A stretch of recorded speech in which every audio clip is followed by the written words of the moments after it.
एक अद्भुत सूफी फकीर हुआ इब्राहिम। वह सम्राट था बल्ख और बुखारा का। बुखारा मतलब उज्बेकिस्तान और बल्ख मतलब अफगानिस्तान। एक रात अपने बिस्तर पर सोया था और जैसी सम्राटों की रंगीन रातें होती हैं वैसी ही उसकी भी थी, लेकिन लगातार करवट बदल रहा था। सो नहीं पा रहा था, परेशान हो रहा था। नींद का कोई अता पता नहीं था, दूर दूर तक कोई पता नहीं था, कोई संभावना भी नहीं थी, कोई आहट भी न थी। तभी उसने देखा कि उसकी महल की छत पर कोई चल रहा है। इब्राहिम ने सोचा निश्चित ही कोई चोर है या कोई हत्यारा है। सारे सैनिक कहां मर गए? गुस्से में जोर जोर से चिल्लाया, कौन है? ऊपर से आवाज आई, परेशान होने की जरूरत नहीं है, ना ही मैं कोई चोर हूं और ना ही कोई हत्यारा हूं। आवाज ऐसी बुलंद थी और आवाज में कुछ ऐसी बुलंदगी थी और कुछ ऐसा बल था कि इब्राहिम ठिठक रहा था कुछ बोलने को, लेकिन साहस जुटाकर फिर पूछा, तुम कौन हो? आवाज आई, मेरा ऊंट खो गया है और मैं उसे ढूंढ रहा हूं। इब्राहिम ने कहा, तू पागल है? ऊंट कहीं छत पर खोजे जाते हैं? और वह आदमी खिलखिला करके हंसा।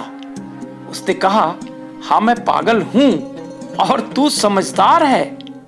तू आनंद खोज रहा है राज सिंहासनों पर, तो क्या कसूर है मेरा अगर मैं ऊंट खोजूं तेरे घर की छत पर? नींद तक मिल नहीं पा रही है तुझे और आनंद की तलाश कर रहा है। पागल मैं या पागल तू? बात ऐसी साफ थी, बात ऐसी धार वाली थी कि इब्राहिम उठकर बैठ गया। पहरेदारों को बुलाया और कहा कि इस आदमी को खोजो। यह आदमी कोई साधारण नहीं है। असल में जिस आदमी की मैं तलाश में था उस तरह का ये आदमी है जो मुझे जगा सकता है, जो मुझे होश दे सकता है। क्या बात इसने कही है, मगर वह आदमी पकड़ा नहीं जा सका, उसका कुछ पता नहीं चला। दूसरे दिन इब्राहिम जब अपने दरबार में बैठा था और दरबार भरा था तो उसे फिर वही आवाज सुनाई पड़ी। इस बार दरवाजे पर द्वारपाल के साथ वही आदमी विवाद कर रहा था। विवाद का वही ढंग था जो रात इब्राहिम के साथ था। वही बुलंदगी, वही बल, वही कटार की धार। शब्द नहीं अंगारे और फिर भी फूलों से प्यारे। वह आदमी कह रहा था पहरेदार से कि मुझे ठहरने दो इस सराय में, इस धर्मशाला में। और पहरेदार कह रहा था कि अपने शब्द वापस ले लो। यह कोई सराय नहीं है, यह कोई धर्मशाला नहीं है, यह सम्राट का निजी महल है, निजी निवास है। वह आदमी खिलखिलाकर हंसा। वह हंसी वही थी रात को। इब्राहिम उसे भूल नहीं सकता था, जिंदगी भर नहीं भूल सकता था।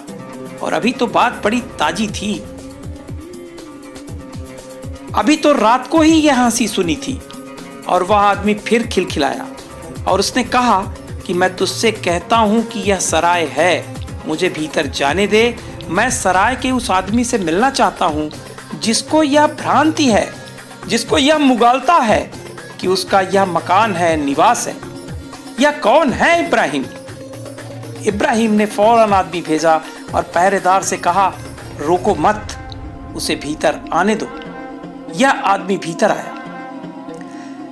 इब्राहिम ने कहा, मालूम होता है तुम्हारा दिमाग खराब है। यह मेरा निजी घर है और तुम इसे सराय कह रहे हो, धर्मशाला कह रहे हो। तुम्हें डर भी नहीं कि सम्राट के महल को धर्मशाला कहोगे तो सजा पाओगे। वह आदमी कहने लगा, धर्मशाला है इसलिए धर्मशाला कह रहा हूं। कैसा सम्राट? किसका निवास? मैं पहले भी आया था, तब मैंने सिंहासन पर एक दूसरे आदमी को देखा था। तुम इस पर कब बैठ गए? इब्राहिम ने कहा, वह मेरे पिता थे। उसने कहा, मैं उनके पहले भी आया था और तब मैंने तीसरे आदमी को सिंहासन पर बैठे देखा था। वह कौन थे? इब्राहिम ने कहा, वे मेरे पिता के पिता थे। तब उस आदमी ने कहा, फिर भी तुम इसे अपना मकान कह रहे हो? मैं अगली बार फिर आऊंगा और तुम्हें नहीं पाऊंगा। मैं कहता हूं धर्मशाला है, यहां कई लोग ठहरे आए और गए। यह सराय है, मुझे भी ठहर जाने दो। तुम भी ठहरे हुए हो और मुझे भी ठहर जाने दो। इतना सुनते ही इब्राहिम उसके चरणों में गिर पड़ा और उसने कहा कि तुम इस सराय में ठहरो, मैं चला। तुमने मेरा जीवन धन्य कर दिया, नहीं तो मैं इसी सराय में बर्बाद हो जाता। फिर इब्राहिम संन्यास्त हो गया, उसे वैराग्य घटित हो गया और वह सम्राट से एक बड़ा प्रसिद्ध सूफी फकीर हो गया। वह अपनी राजधानी बल्ख के बाहर ही झोपड़ा बनाकर रहता था। अक्सर उसके झोपड़े पर उपद्रव हो जाते थे, क्योंकि उसका झोपड़ा एक चौराहे पर था और वहां से राहगीर आते तो वे पूछते कि बस्ती का रास्ता कौन सा। इब्राहिम बता देता कि बाएं जाना, ख्याल रखना बाएं ही जाना, दाएं तो बिल्कुल जाना भी मत। अगर दाएं गए तो मरघट पहुंच जाओगे और बाएं गए तो बस्ती। वे बेचारे बाएं जाते और 2-4 मील बाएं चलने के बाद मरघट पहुंच जाते।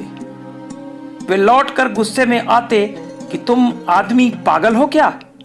इतनी जोर देकर तुमने कहा बाएं जाना है, बाएं जाना है। बस्ती बाएं है और दाएं तो जाना भी मत। दाएं मरघट है, पर हमने पाया कि बाएं मरघट है और दाएं बस्ती। इब्राहिम कहता कि फिर हमारी तुम्हारी भाषा में भेद है, क्योंकि मरघट में जो लोग बस गए हैं वे उखड़ते नहीं वहां से, इसलिए उसको मैं बस्ती कहता हूं। और जिसको तुम बस्ती कहते हो उसको मैं मरघट कहता हूं, क्योंकि वहां जो भी बसे हैं वे आज मरे या कल मरे। वहां मौत आने ही वाली है। वहां सब कतार बांधे खड़े हैं मरने को, क्यू में है सारे के सारे। जिसका नंबर आ जाए वह मरता जाता है, इसलिए उसको मैं मरघट कहता हूं। और जिसको तुम मरघट कहते हो उसको मैं बस्ती कहता हूं, क्योंकि वहां जो बस गया उसको तुमने कभी उजड़ते देखा क्या? फिर उसे तुमने कभी घर बदलते देखा क्या? दुनिया के आज के जो हालात हैं उसमें ऐसा लगता है कि इब्राहिम सच ही कहता था। यह शरीर एक सराय है, मन एक धर्मशाला है। जिसने भी यह जान लिया, अनुभव कर लिया या प्रतीत गहरी हो गई कि मैं शरीर नहीं हूं, मैं मन भी नहीं हूं, उसको फिर कोई मृत्यु नहीं है, क्योंकि यहां मैं मिट गया। मैं के साथ मिट गया सारा अंधकार, मैं के साथ मिट गई सारी विक्षिप्तता, मैं के साथ मिट गई सारी मूर्छा, निद्रा, तंद्रा। होश आ गया और होश में पाया कि मैं साक्षी हूं, सिर्फ साक्षी, सिर्फ दृष्टा हूं। शरीर को देख रहा हूं, जीवन को देख रहा हूं, मृत्यु को भी देखूंगा, लेकिन मेरा न तो जीवन है न मृत्यु। मैं दोनों के पार हूं। इस अतिक्रमण का नाम ही बुद्धत्व है। कभी का सम्राट इब्राहिम, जो अब सूफी फकीर इब्राहिम था, अब परम आनंदित था।